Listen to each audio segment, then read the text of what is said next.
Vous faites bien de suivre la télévision rwandaise. Bienvenue à cette grande édition du journal en France avec à la présentation Jean Damascène Manishimwe. Et sans transition, nous passons au développement de ce journal que nous allons débuter par la page judiciaire. Les analystes et chercheurs qui suivent de près les affaires en rapport avec le génocide commis contre les Tutsis au Rwanda à la Cour d'assises de Paris estiment que l'affaire Ernest Eugène Rwamucyo, en cours à la Cour d'assises de Paris, permettra de mieux connaître l'histoire du génocide commis contre les Tutsis au Rwanda. Ils indiquent que Rwamucyo figure parmi les idéologues du génocide commis contre les Tutsis au Rwanda. Suivons le point avec Gloria Mukamabano. Depuis le 1er octobre, le docteur Eugène Rwamucyo comparaît devant la Cour d'assises de Paris pour crimes de génocide commis essentiellement dans l'ancienne préfecture de Butare au sud du Rwanda. Que retenir essentiellement des chefs d'accusation qui pèsent contre lui? Alain Gauthier est président du collectif de partis civils pour le Rwanda. Alors le docteur Rwamucyo est poursuivi essentiellement. Il y a deux grands chefs d'accusation qui le concernent. Il y a d'abord la question de l'enfouissement des corps. Il faut savoir que le docteur Rwamucyo a participé à l'enfouissement des corps dans la préfecture de Butare, et cela sur 10 sites différents. Il y a 10 fosses communes qui concernent son intervention, que ce soit à Butare même, Taba, l'Arboretum en face de l'hôtel Faucon, ou Guichanvou, et encore Kabouye à Andorra.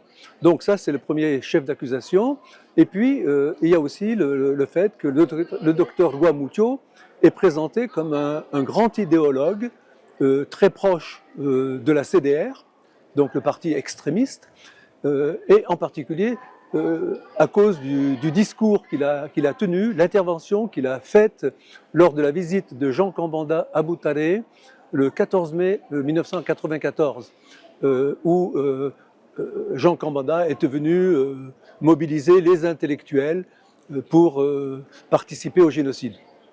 Pour le journaliste et écrivain français Jean-François Dupaquier, l'enjeu du procès Rwamucyo est essentiel car son rôle est capital dans le génocide perpétré contre les Tutsis au Rwanda. Pour lui, le docteur Rwamucyo aurait comparu devant l'ancien tribunal pénal pour le Rwanda et non devant la cour d'assises.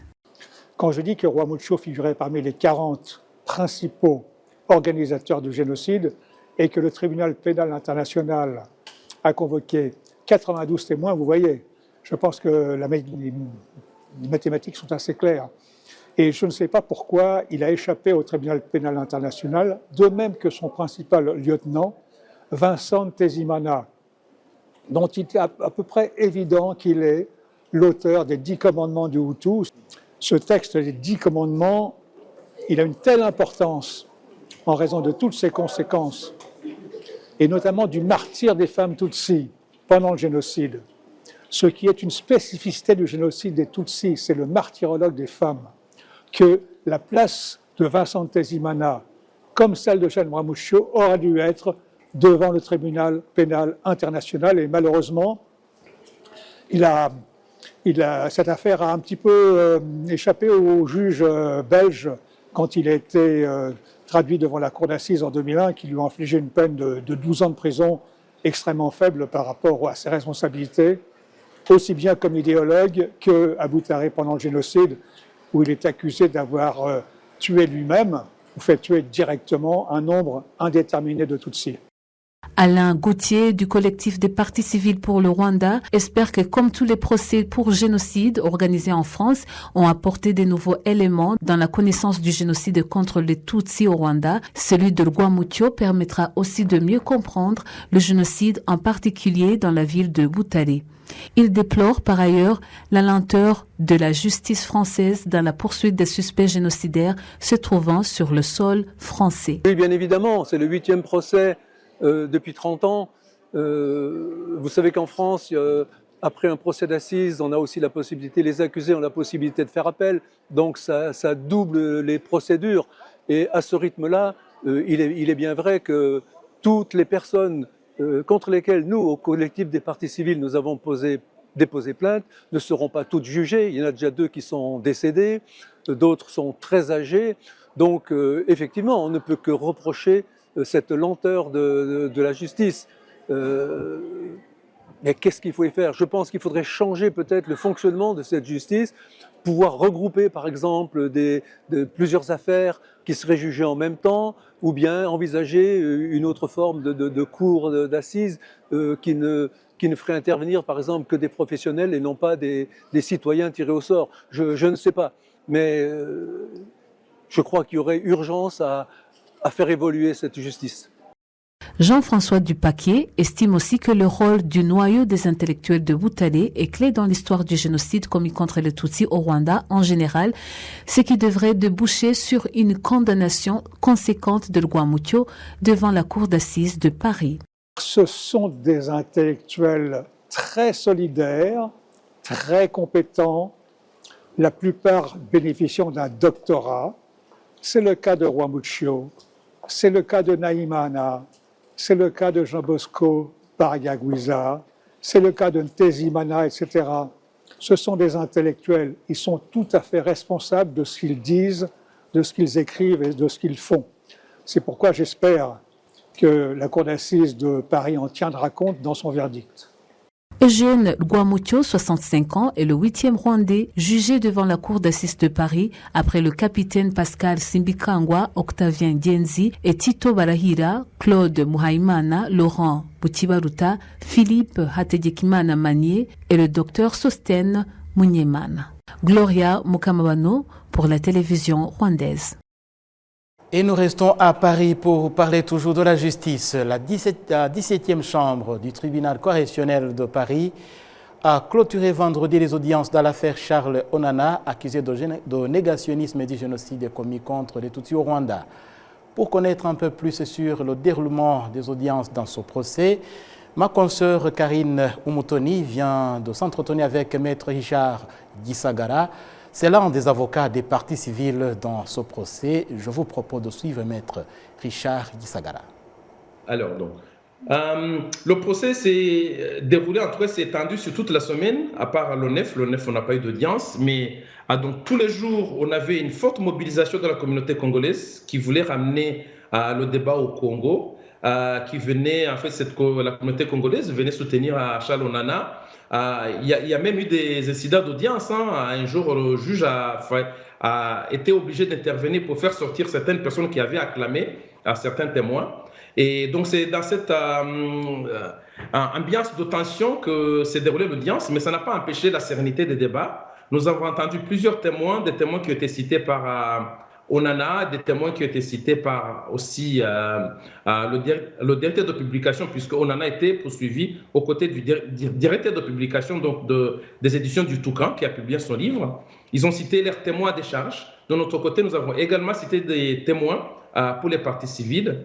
Nous avons entendu les différents témoins qui sont passés dans les intérieurs de Charles Onana. À mon sens, n'ont pas fait à mon sens, ils n'ont pas réussi à convaincre le tribunal, soit parce qu'eux-mêmes ont présenté des théories négationnistes également, ou d'autres théories confuses les unes plus que les autres. D'autres n'étaient pas crédibles, puisque nous avons réussi à démontrer qu'ils n'étaient pas crédibles. Et parmi ces témoins, c'était en deux catégories. La première catégorie, c'était les officiers qui étaient d'Atioquoise, plus l'officier, le colonel Robardet, qui a travaillé au Rwanda au sein de la gendarmerie, qui a reconnu devant le tribunal qu'il a donné des ordres pour la modernisation des fichiers des services de renseignement rwandais. Et toutes ces personnes étaient là pour dire soutenir la main sur le cœur, qui ne nie pas le génocide commis contre les Tutsis, mais en même temps, ils développent des théories similaires à celles qui sont développées par Charles Onana, soit que, en fait, c'est une théorie qui vise à ramener le génocide à une simple guerre tribale entre des ethnies où tout le monde a tué tout le monde. Ils essayent aussi de dire que tout ce qui s'est passé au Rwanda, c'est de la faute de FPR, mais ils ne sont jamais arrivés à le démontrer. La deuxième catégorie, c'est des personnes d'origine rwandaise aussi qu'il a citées, et ces personnes-là également n'étaient pas crédibles les uns plus que les autres. Et voilà, donc pour ma part, ces témoins, à mon sens, n'ont pas réussi à convaincre le tribunal que les propos qui sont poursuivis ne constituent pas des propos négationnistes.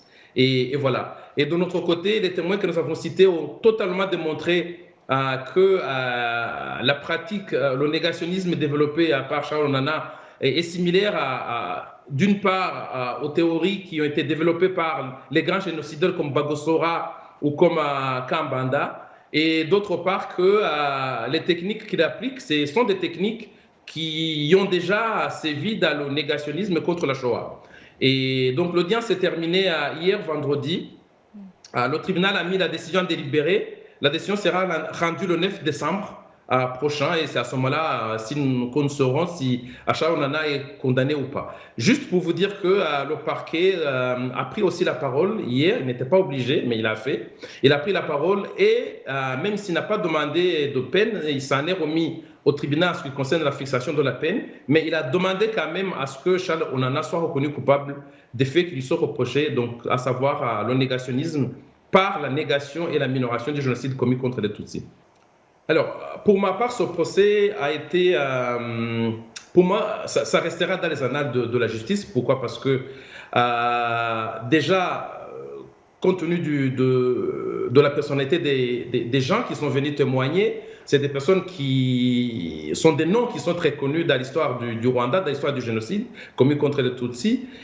Mais sans me prononcer sur la décision qui sera rendue, nous l'attendons sereinement, la décision qui sera rendue le 9 décembre, mais à mon sens, ça va être pour ma part une leçon qui va démontrer à tous ceux qui se mettent aujourd'hui à nier le génocide, mais d'une façon détournée, que la négation du génocide, quelle que soit la forme qu'elle prend, cette négation va être poursuivie, va être condamnée. Parce que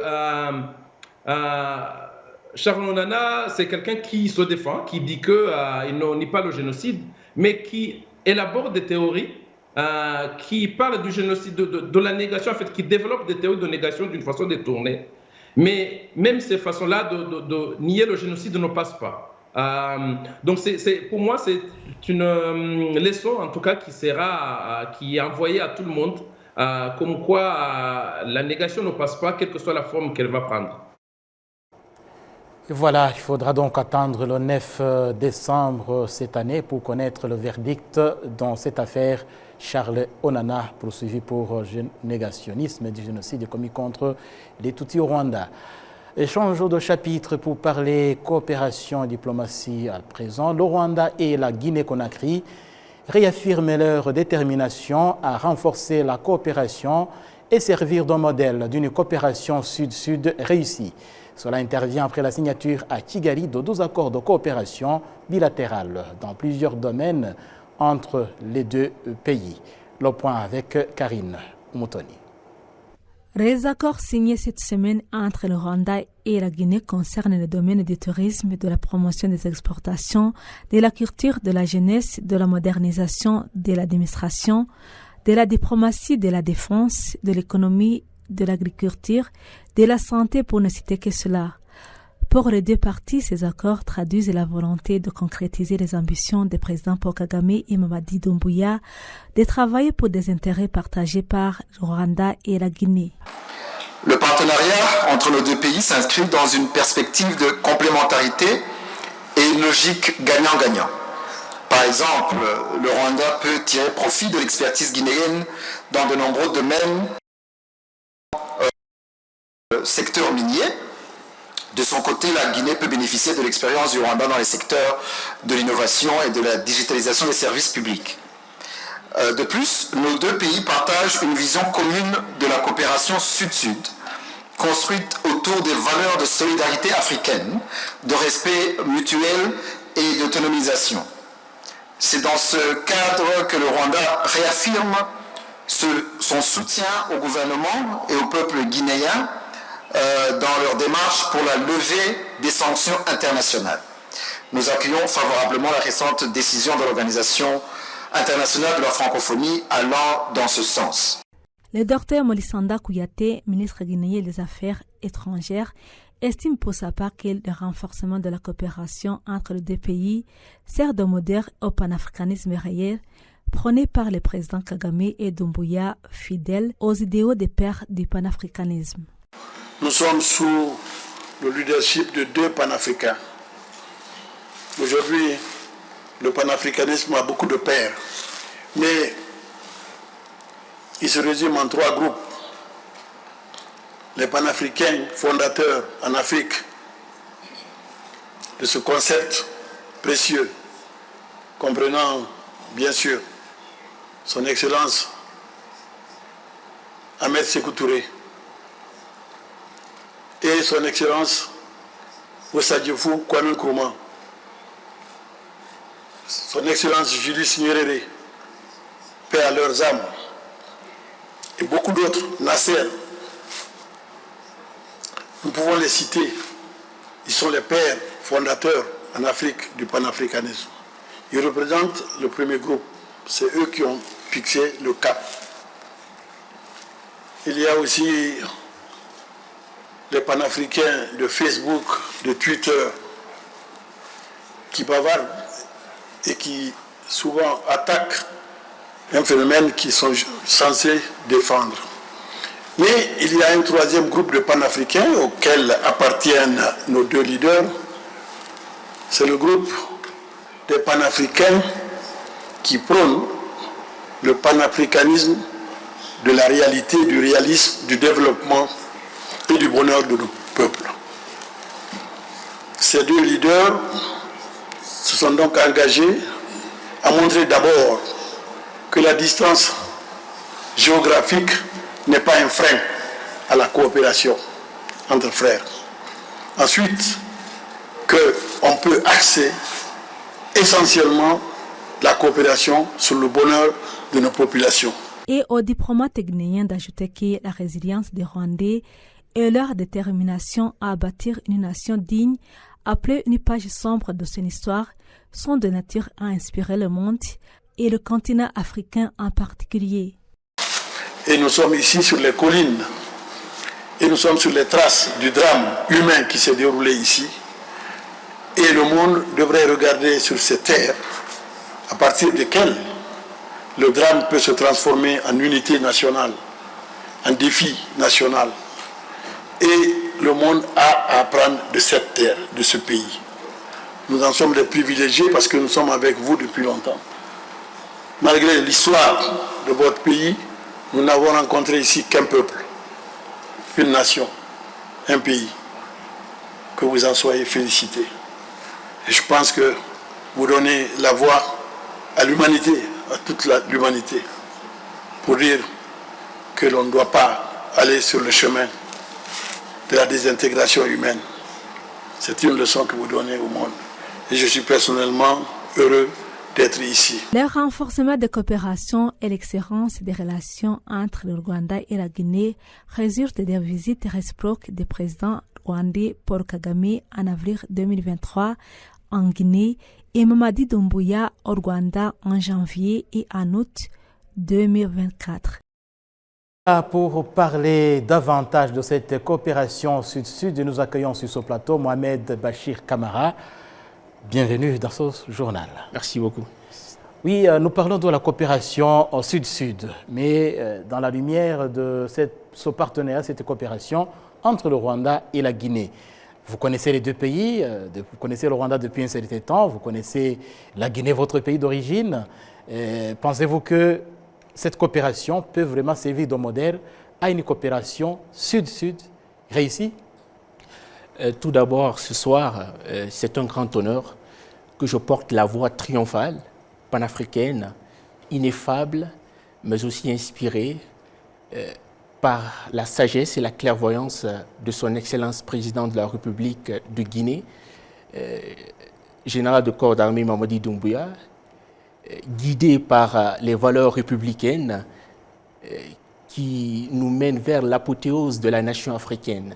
Et assurez-vous, et je vous le confirme davantage, qu'il n'y a rien d'abscon, c'est une véracité pure. Et tout ce que je peux vous dire ce soir, c'est que tout simplement, ces collaborations sud-sud nous montrent une phase aussi importante et cruciale pour l'avenir de l'Afrique, c'est-à-dire cet espoir et cette croyance de pouvoir se dire davantage que l'Afrique a les capacités intellectuelles, sociales et économiques, mais aussi financières, dans cette mutualisation, de pouvoir aller de l'avant.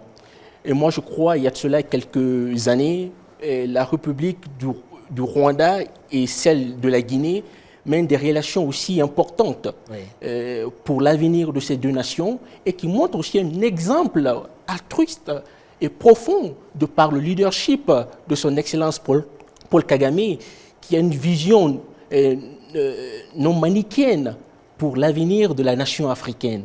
Et ça, c'est quelque chose d'exemplaire. C'est quelque chose à travers lequel on doit s'inspirer davantage pour pouvoir cultiver cet amour de coexistence intellectuelle, sociale et économique, mais aussi politique pour l'avenir de cette nation africaine. Oui, Camara, vous maîtrisez, vous connaissez bien les deux pays, le Rwanda et la Guinée. Et quelles sont les opportunités d'investissement, d'échange entre les deux pays?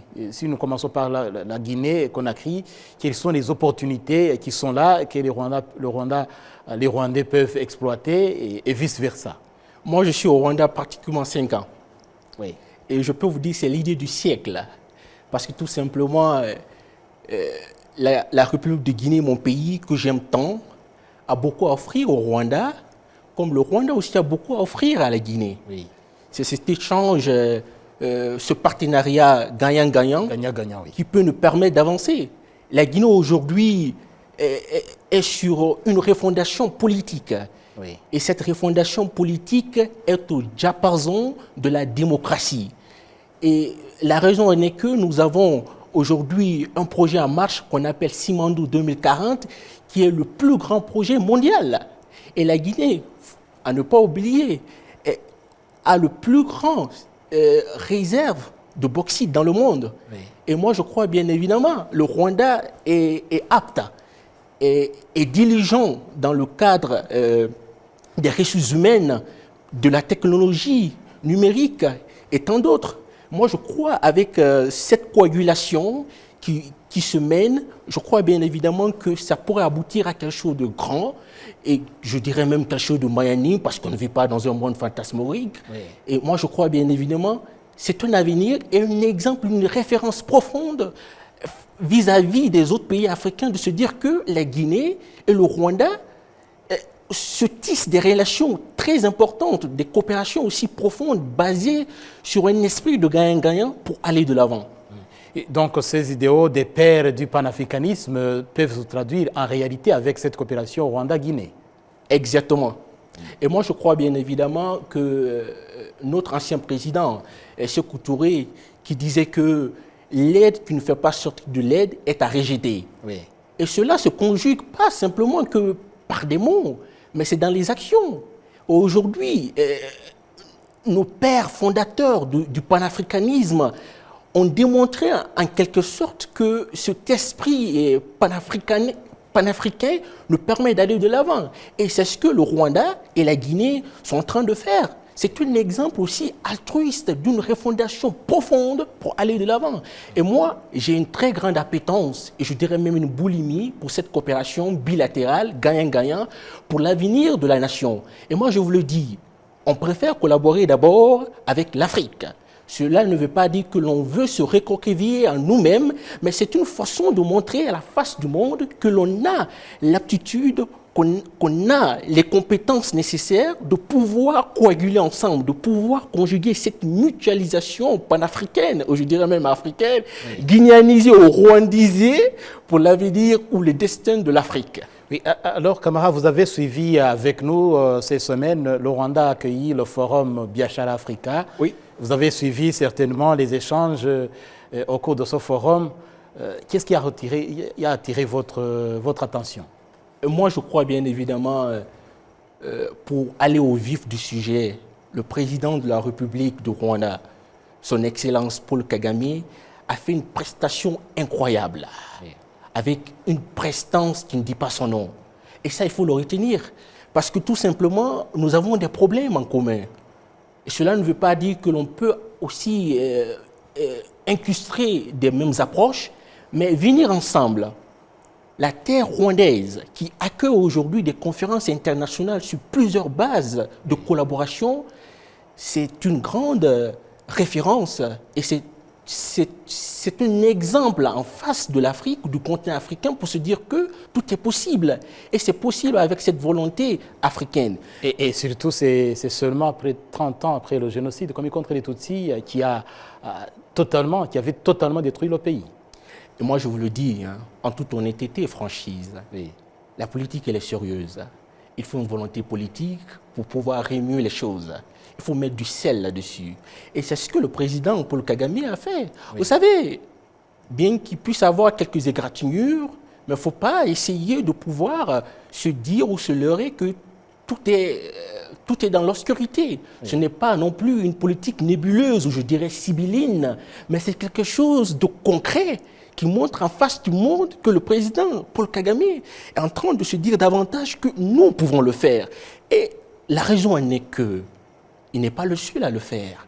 Il essaye de pouvoir inspirer les leaders africains pour se dire que le Rwanda a à offrir.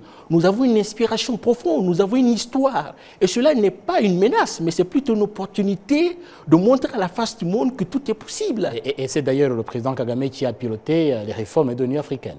Exactement. Exactement. Moi, je peux vous dire tout simplement que c'est une référence aussi à pouvoir conjuguer, à pouvoir aussi accepter davantage. Et vous le savez bien évidemment, il y a ce que l'on dit davantage, que la liberté consiste à être indépendant de tout sauf de la loi. Oui. Et c'est ce que le président Paul Kagame est en train de faire, en train de réaliser. Je vous parle aujourd'hui sans gasconnade, rien d'abscon. C'est une véracité pure. Je suis là il y a de cela 5 ans et je vois une réforme politique qui est basée sur une politique qui n'est ni nébuleuse, ni sibylline, mais qui montre aussi une conscience profonde afin que la population puisse prendre conscience de son inconscience dans la réalisation des projets aussi importants pour l'avenir de la nation. Et c'est la raison pour laquelle la République de Guinée, le chef du gouvernement Mamadi Doumbouya, a sollicité davantage avec son gouvernement de pouvoir considérer le Rwanda comme étant une référence pure et certaine pour la construction politique, économique, sociale de la République de Guinée. Oui. Et donc, avec cette coopération Guinée-Rwanda dont on parlait, avec ce forum, les échanges qui ont eu lieu ici à Kigali, pour terminer, on peut avoir nourrir un certain optimisme quant à l'avenir, le destin de l'Afrique. Vous savez, moi, je ne crois pas du noir. Je crois à l'avenir, au destin de l'Afrique. Et le fait déjà que l'on puisse organiser ces genres de conférences et que les différents leaders africains puissent se réunir ensemble. Qui pouvait imaginer, il y a de cela 30 ans, que l'on pouvait faire cela au Rwanda, que l'on pouvait faire cela sur la terre rwandaise. Moi, je crois beaucoup à l'optimisme et cette dignité que le président rwandais, Paul Kagame, est en train d'incrustrer, et que le président de la République de Guinée a pris le président de la République du Rwanda comme étant une référence panafricaine, mais aussi d'une moralité aussi profonde pour la construction et la refondation politique qu'il est en train de mener avec ardeur, avec ferveur, avec panafricanisme, avec dignité, avec lucidité pour l'avenir de la Guinée. Oui, merci beaucoup et espérons qu'avec d'autres leaders, président Kagame, président Mamadi Doumbouya, l'Afrique, l'avenir de nos pays sera toujours à Dieu, l'avenir de l'Afrique sera à Dieu. Et Mohamed Bachir Camara, merci beaucoup d'avoir répondu à notre invitation. C'est un plaisir. Et pour finir, j'aimerais justement vous dire qu'à mes yeux, il n'y a pas ou n'existe pas de communauté humaine qui, bien observée, bien étudiée, mais aussi ne puisse inspirer l'action d'autres peuples. Et c'est la raison pour laquelle le président de la République de Guinée fait cela comme référence au peuple rwandais et à son président, son Excellence Paul Kagame. Tout à fait, tout à fait. Et c'est sur ce point que nous allons clôturer notre édition. Merci de l'avoir suivi et bonne poursuite des programmes de la télévision rwandaise.